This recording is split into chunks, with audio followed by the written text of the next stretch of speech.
Welcome to the preview for the green space here on campus. My name is Julie Binoglass, and I'm currently serving as Student Association President. I want to welcome you all to today's event in celebration of Earth Day. As students, we're consistently giving back. We're giving back to the university as we serve as student leaders in our student organization and in our classroom. We give back to the community around us through the 100,000 hours that our university has contributed in service. But now we have another way of giving back. We can give back to the earth by tackling the issues facing us today. And with that, I'd like to announce President Knapp to come up and speak.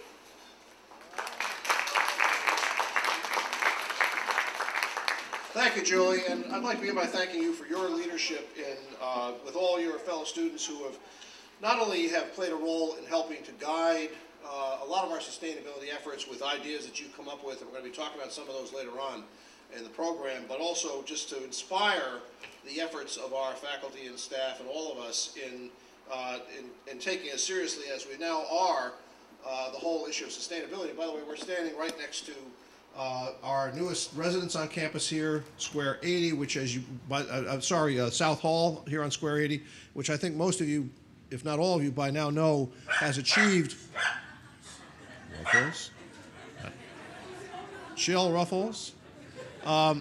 has achieved a gold LEED certification. We were aiming for high silver and we hit gold, and I think it's remarkable, and it was just, I just learned, actually I probably should have known this, but I just learned from the Foggy Bottom, which came out, Current, which came out yesterday, that was the first university building anywhere in the District of Columbia to achieve that level of sustainability. So we're very pleased about that. We're marking, of course, today the 40th anniversary of Earth Day with this preview of the Square 80 Green Plaza. Now it's a preview because, as you can see, the landscaping isn't all in. I think it's actually interesting to see it in this current condition because it gives you a sense of how complex and carefully designed this park is, with all the ways in which the sustainable elements have been built into it. And I'll be talking about a few of those in a moment. But it will open at the end of next week. So you really are right at the moment before the landscape will all be in, and you won't be able to see how this impermeable part, because it has to be traversed by vehicles, is going to be a site for grass plugs to be implanted. You won't be able to see how all the various trench drains operate and where the cistern entrances are. So this is great to have an opportunity. I encourage you, if you haven't yet done so, to take the tour, as I did a few moments ago, to take a tour of this facility so you can really get a sense of how it all works together. So I'd like to acknowledge those who made this plaza possible. There are many that I won't have time to mention, but I will single out a few of them. First, Executive Vice President and Treasurer Lou Katz. Where's Lou? Somewhere around here. Lou is, we've all enjoyed watching the transformation of Lou Katz from green eye shade to champion of green. It's been a wonderful thing to behold, and his staff has really pulled together around projects like this one. So the staff within the Office of Operations, including Alicia O'Neill. Alicia, are you around here somewhere? I don't know if Alicia's not here today, but Art Bean is here. There's Art. And Mick Burns. I really want to single out Mick Burns here. You know, it was when we had this notion of putting a park here to replace what had been a parking lot, it was really Mick whose vision it was to make this project a real showcase for sustainability, and particularly for our G-Water initiative, which is what you're going to be hearing about here. He saw this as an opportunity to do something really special, something unique in our university's development. And so I really want to pay a tribute to Mick, and I just had a chance to learn about how some of the details fit together in this project from Mick, and if you get a chance to take a tour from him, I especially recommend that you do that. I'd also like to single out the architects for the project, Studio 39, especially Dan, Dove, and Evan Timms. They're here, so thank you for being here. And our construction managers for the project, Donahoe Construction, especially Tim Loftus and Wayne Kester. Where are they? Wayne Koster. Are they over here? Thank you. Well, we're very proud to say that this Green Plaza is the latest park to be added to a city filled with parks, that is, our nation's capital. It's a symbol of our commitment to our community, and we're delighted to provide it for our neighbors, our students, our faculty, and our staff. Excuse me. As a great thing about parks is they're slightly allergenic. I don't know if you ever noticed that, but this one is not yet as allergenic as it soon will be. But it's a symbol of our commitment to our community, and we're delighted that we can open it to so many of our neighbors and students and staff. It symbolizes our commitment to sustainability, and it incorporates a very wide variety of green features centered on capturing the rainwater that falls on the site and would otherwise contribute to the problem of runoff. And we're going to make a special effort next year. We're actually thinking about focusing a lot of the university's service projects on the broad issue of water and the Chesapeake watershed that we're part of, and in particular the Potomac River and the Anacostia River. This is very much a river city, and the health of those rivers and the health of the bay into which they flow depends to a tremendous extent on how we handle the runoff from the landscape that surround those rivers. And this project is really a groundbreaking example of how you approach that problem of capturing, containing, and reusing water that would otherwise simply run off into the rivers and contribute to pollution and really pose a challenge for the marine life in the bay and elsewhere. So let me just mention some of the green features that are part of this project. First, there are the runnels that direct water from the hardscaped surfaces directly into the tree box. You can see that right down here. You can see exactly how those tree boxes are going to operate. So those trees are not going to be watered by any additional water that the university is purchasing. It's all coming directly from the water that's going to be stored, captured, and stored right here on site. There are the cisterns that capture the water from the paved pathways and the 2109 F Street rooftop to supply the irrigation system and the soon-to-be-installed fountain. Right in the middle over here, there's going to be a beautiful fountain. That's coming in sometime next week, and I understand will then be commissioned in early May. But you can see, if you see this light here, the street light that's kind of in the middle of the plaza there, you'll see a manhole next to it. That's the cover of one of the two large cisterns that will be on the site, which I understand is a 15,000-gallon cistern. It's the size of a school bus buried there underneath this plaza.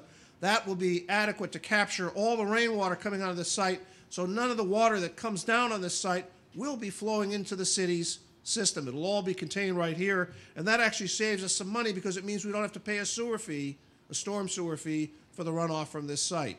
So it's another example of how operating in a sustainable way is also operating in a cost-effective way in keeping with our innovation task force. Lou, I don't know if we can count those dollars or not. We can count those savings right in our innovation task force. It means money that we'll be able to spend every single year from now on. We'd otherwise have to spend on sewer fees. We can spend it investing in our academic priorities and our student experience. So I really am very excited to see that whole picture coming together. There's also going to be a rain garden in the Guthridge Hall courtyard, which will capture and utilize the water to grow the plants. So this is one of many projects through which we're moving forward with our efforts to become a model of urban sustainability. They include implementing sustainable business practices and making an intellectual contribution to the broader field of sustainability through the work of our faculty and students. Next month, we're going to be announcing our climate action plan to achieve carbon neutrality. And you may recall that 2 years ago, on this very day, Earth Day, we announced that we had become the first university in the District of Columbia to sign the American College University President's Climate Action Commitment. And last year, we announced that we had completed the inventory that was necessary to understand our carbon footprint and what we need to do to address it. This year, we're announcing the plan. So we're proceeding exactly as planned, on schedule, to roll out our climate action plan, be implemented starting this. We've already begun work on it, as you can see from projects like this, but it'll be fully implemented this year. And over the next 3 years, we'll be building on our efforts with specific plans to address water conservation and improving our overall ecosystem. The development of our climate action plan is being led by the Office of Sustainability, of course, and by its stalwart director, Megan Chappell-Brown. And I'd now like to invite Megan to tell us about several exciting components of the plan that will be announced in full in a few weeks. Megan Chappell-Brown.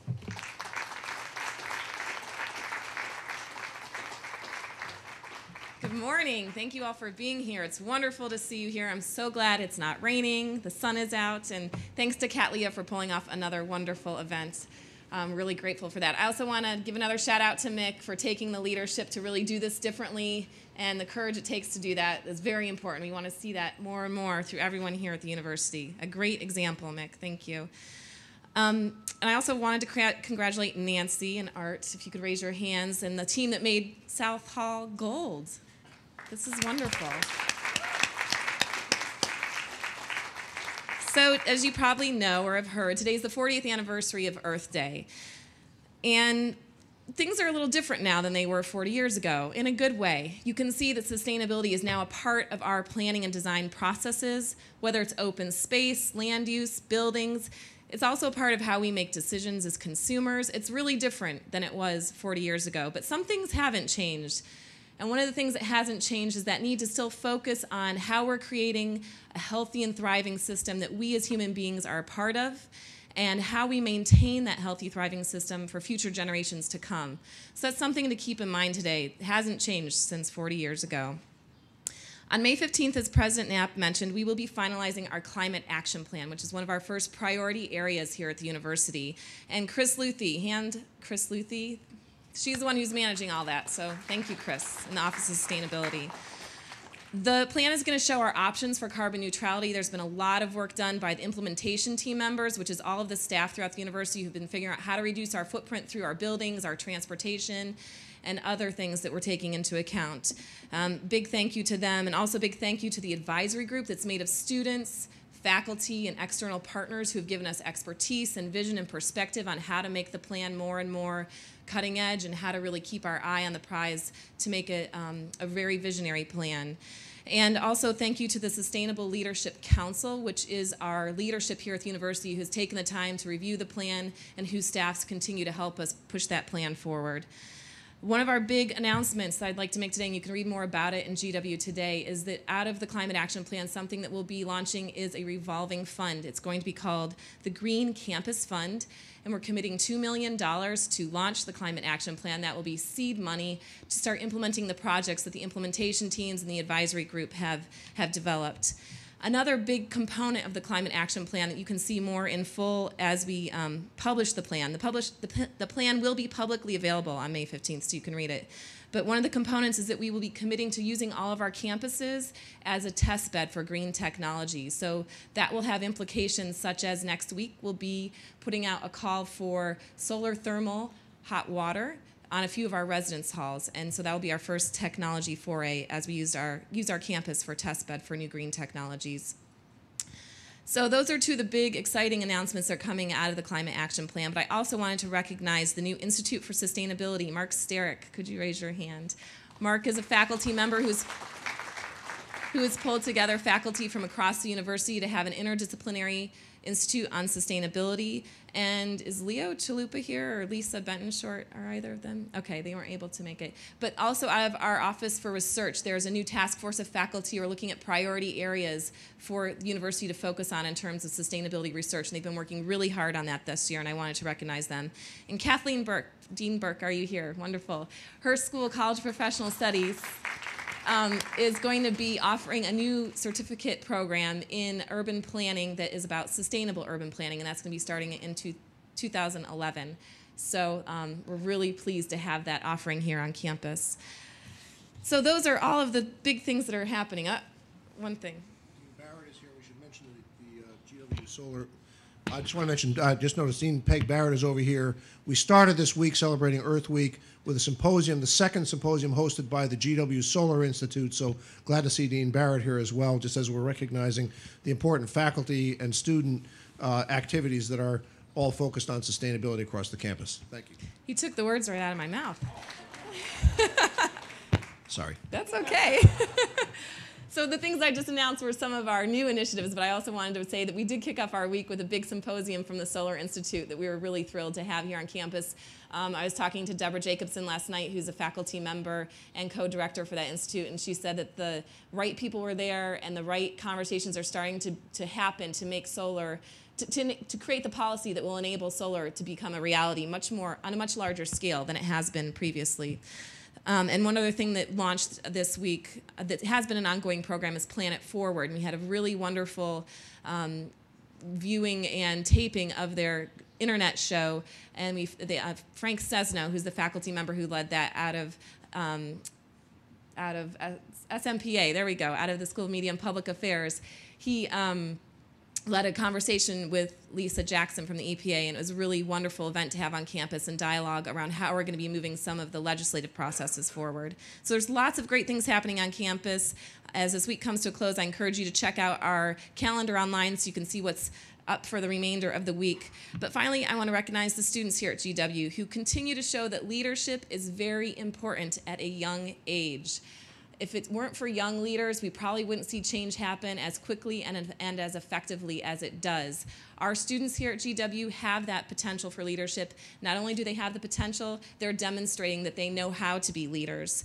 Sustainability is really about seeing the future and envisioning and creating a future that we want to be a part of and that we want our future generations to be a part of. And often young people, including our leaders here at GW, can see that future much more clearly. So I congratulate all the students across campus who have done things both large and small, whether it's unplugging your charger that you're not using for your cell phone, whether it's wearing a costume made of plastic bags, whether it's hosting a business and climate change conference or doing a waste sort. Students have really shown their leadership in ways large and small. And they've also come up with really great ideas. So we had a coalition of about 10 student groups propose this wacky idea of a revolving fund about a year ago. And it was really their initiative and their vision that has made that come to reality. And so now I'd like to welcome a couple folks to stage, Andy and Jordan, who were involved in both that proposal and then helped over the summer with the Office of Sustainability to do some research on the project. So if Andy and Jordan, if you could come up.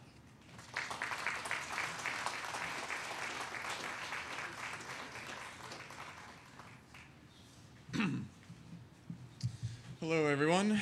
I'm so glad. I'm Andy Ludwig. I'm a second-year MBA in the business school. And as Megan mentioned, I was brought in last summer with some other students to work on determining what kind of fund, a green loan fund, could work at GW. And so here I am today, and I have to say I'm really happy to see so many people that are interested in sustainability here, especially those trying to get it done at GW. Along those lines, I want to thank my team last summer, Krishna Golkatwar, Christina Van Dexter, and Jordan Phillips, for all of their work to develop this fund last summer, as well as I want to thank Megan for giving us the opportunity to learn more about our school and to work with the campus stakeholders to bring the Green Campus Fund to reality. We set out on this plan based on an idea Jordan had about to create a revolving energy fund. But we quickly realized there's a lot more potential for impact and learning if we expand it outside of energy. And so we look forward to seeing this fund evolve into a program that involves students on multiple levels and that really enhances learning. That's the key opportunity here at GW, marrying its efforts to improve energy efficiency and sustainability with its key mission to educate young minds who are soon going to be entering the workforce and can take these same concepts with them to their companies and organizations in the future. In that way, GW has the ability to create an amplifying effect on sustainability, and I'm really glad to see that we're making these first steps toward a sustainable future. I really hope this fund and the initiatives in the pipeline serve to energize not just the green students, but the whole student body into being more responsible with their energy and water conservation. Personally, I chose GW based on the business school's renewed focus on ethics and social responsibility, and I'm happy to say that GW has really met my expectations in this regard, and I'm really excited about the projects to come in the future. So I hope you guys are too. Thanks.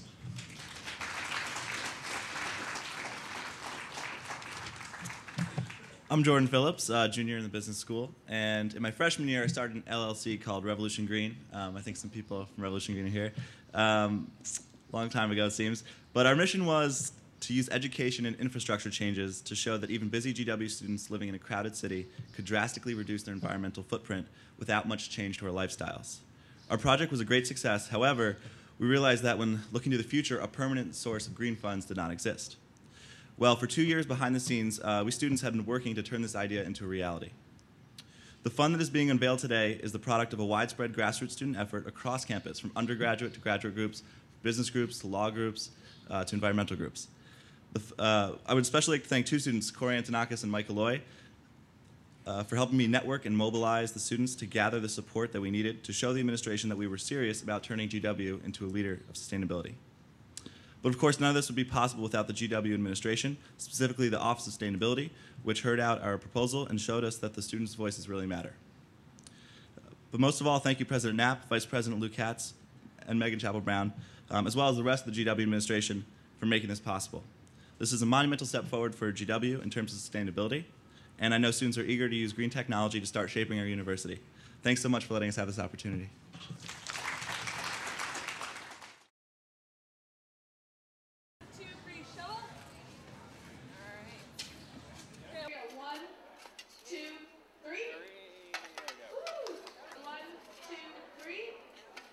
Beautiful. Thank you guys so much.